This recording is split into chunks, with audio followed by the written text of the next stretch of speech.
Vale, muchas gracias a Antonio y todo el SUMAS para invitarme. Sí, aún entiendo y hablar un poco de español y tengo miedo que mi nivel de español no es suficiente para dar la charla en español. Así, por favor, me permiten dar la charla en inglés. Gracias. Okay, yeah. So my name is Markus Biberacher. I'm from the Austrian Research Center. We are based in Salzburg, quite beautiful city. And we dedicate our research to geoinformatic information systems. That is our basis, and we spend our time also especially to renewable energy systems. So that can be done with geometric information systems and renewable energies. What are relevant questions that can be done in research with GIS? That is the development of the energy demand and how it is covered with, in the last century, and how it is forecasted to the next 50 years.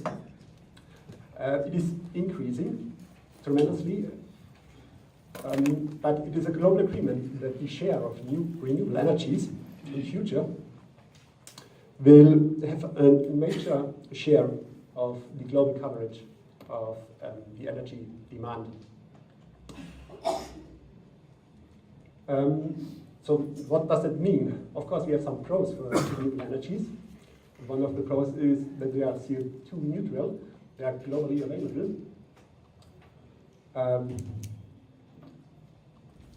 At least more distributed than conventional resources like coal and oil and uranium.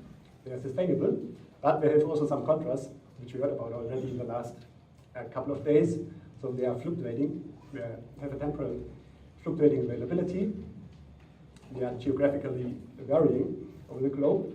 And one of the shortcomings as well is that they have a very low area-specific energy density compared to conventional energy, especially if you think about biomass. And that is an issue if it comes to the competition between food production and energy production.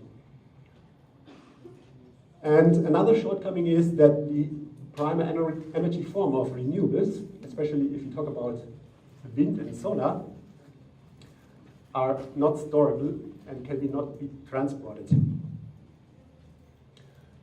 So what does that mean? Right now we do not really know how our global energy system will develop in the future. There are certain development paths which could be imagined. Would it lead towards more autarky, to more independency, to more regionalization, or would it lead towards more dependency, globalization, and more cross-linking? So these are one of the questions that can give some information basis for decision makers. So yeah, why? The current energy system, it's mainly based on nuclear and fossil fuels, and they will provide the energy on demand. That is the current situation. In the future energy system, if it is mainly based on renewable energy, the energy will not be provided anymore on demand, but we need some balancing between the demand and supply side. That could mean that for electricity, it would lead towards a more global crosslink, towards a more global junction, and for the heating sector, towards a more regionalization. So that is a diagram showing how the development of renewable power capacity developed within the last 10 years, in the last decade, from 2004 to 2013. Of course, it is mainly based on hydropower. It has a long history. But especially the new ones, like PV, who started almost at zero, increased tremendously within the last decade. So, yeah, that gives an indication how it will look like within the next 20 years, maybe.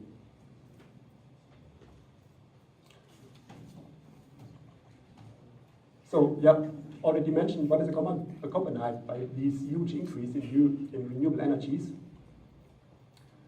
That will mean that the baseload share in the system will decrease and the fluctuating loads will increase. So we need some adaptation of supply that it matches the demand, or the other way around. That could also mean that we need some new geostrategic alliances,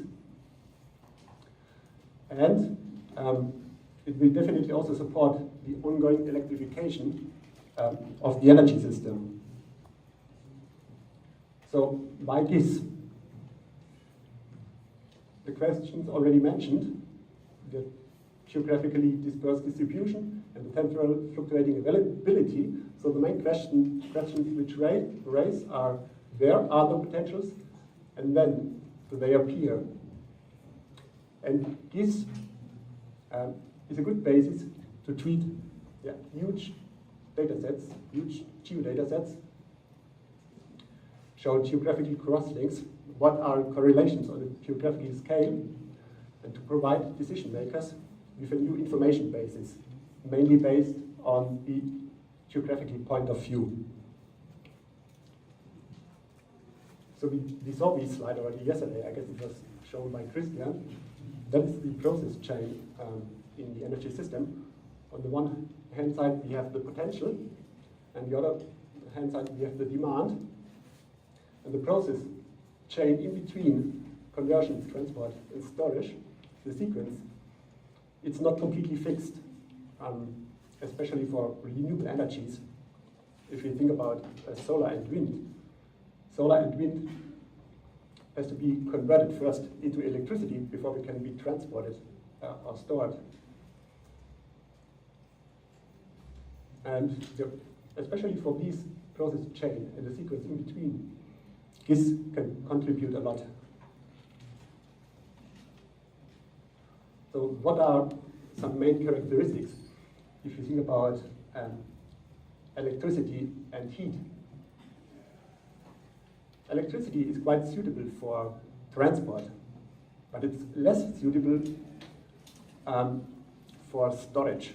So we have technology how we can transport electricity over large distances with a very high efficiency, but we do not have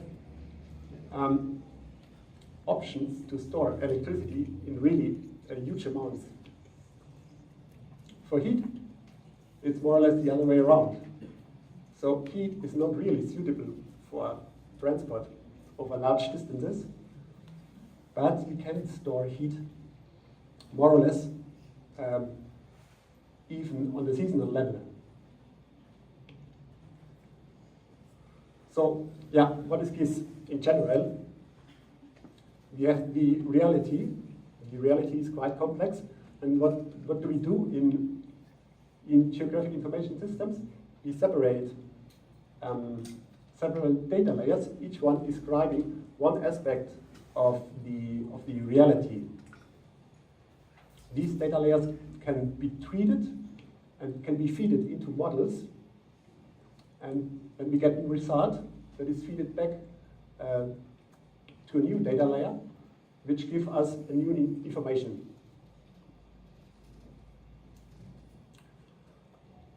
So, especially for energy systems, what does it mean on the potential side? We can outline what are relevant solar potentials, what are relevant wind potentials, biomass potentials. On the demand side, we can outline what are power densities, what is the heat density, and for the processing chain in between, what are optimal locations for power plants, what are optimal routing for grid infrastructure. But it is highly depending on the geographic scale, what we want to show. On the global scale, for instance, other aspects are relevant, or other aspects could be shown with GIS systems than on the local scale. On the global scale, for instance, commodity streams for coal, oil, gas are relevant, or insolation variations. on the national scale, on the local scale. It is, for instance, relevant what are the slope and the declination of single rooftops for PV installations, what can be shown with GIS systems. So, yeah, here once again, the example for solar. On the global and national scale, the variation in the solar installation is relevant. What can be shown with GIS systems? On the national to the regional scale, the availability for areas for all solar installations can be shown with GIS systems. And on the local scale, on the single building scale, it can be calculated what is the declination orientation of single rooftops for PV installations and what might be the relevant potential. So in general, how is the potential calculated? Normally it is done in a top-down approach, starting with the theoretical potential, calculating then the effective potential and the economical potential. If you think about hydropower, for instance, the theoretical potential is determined by the accumulated surface runoff and the topography. That defines the physical potential for hydropower. But of course, that is not the effective potential. For the effective potential, we have some technical restrictions at which locations we really can harvest the hydropower potential. But that is also not really the economical potential, so we have a further decrease based on further information layers, what are really economically feasible hydropower installations. So that is an example for a multi-criteria decision analysis for outlining wind power potentials. So we are starting with a wind field map, which gives us more or less the theoretical potential of the wind power potential that could be physically harvested. But then we have some restrictions which have to be paid attention. The road system, settlement structures, protected areas, the railway system, which restrict our area where we really can install wind turbines, and then at the end we get a map like this, which gives us an indication where really wind turbines can be installed and what might be the energy harvest at these locations. So coming back to the global scale, this table was published a couple of years ago by the German Aerospace Center. They did some assumptions for the different renewable energies, PV, CSP, wind, all based on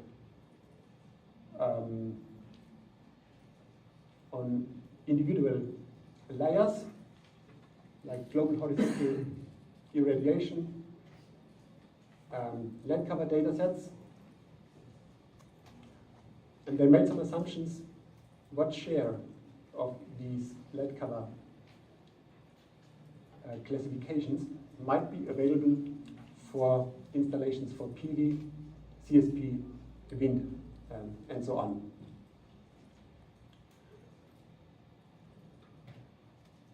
So that is a global land cover data set, very simplified presentation of the land use on a global scale. The land use is classified in several classes within 1 square kilometer resolution, and it gives an indication what areas might be available for relevant installations for CSP, PV, wind, or biomass. And if you do now a GIS analysis, we get a map which outlines what are suitable areas for PV installations. And we get the same map for possible areas for CSP installations, the same for wind power installations, or for biomass coming from forestry resources, or biomass coming from agriculture. And the same we can do also for the electricity demand on a global scale. That map is based on a geographic data set outlining luminous sense on a global scale, and it gives an indication how the energy demand, how the electricity demand is distributed.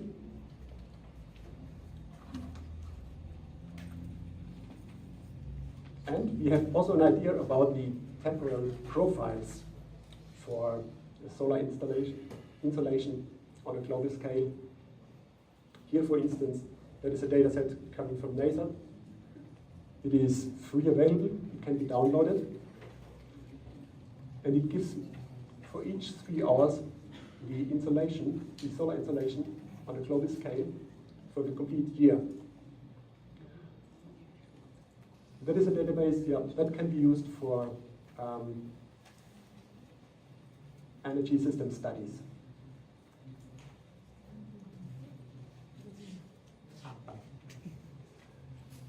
The same is also available for wind velocities on a global scale, the temporal resolution. And then, as soon as we have this database, then we can do some analysis based on these. That has been done by Buckminster Fuller in the 1970s. He had the idea to link the complete globe with one distribution net to balance electricity on the global scale. It is not yet realized, and it's questionable if it really in future will be realized, but at least the idea is existing. And that would be the basis, especially if we have high shares of renewable energy in our system, to balance supply and demand. How can that be calculated? It can be done by a node-based or raster-based balancing model. Here, for each grid cell, it is outlined what might be the available potential and what is the relevant profile for solar installation, wind velocities, and the demand. And then one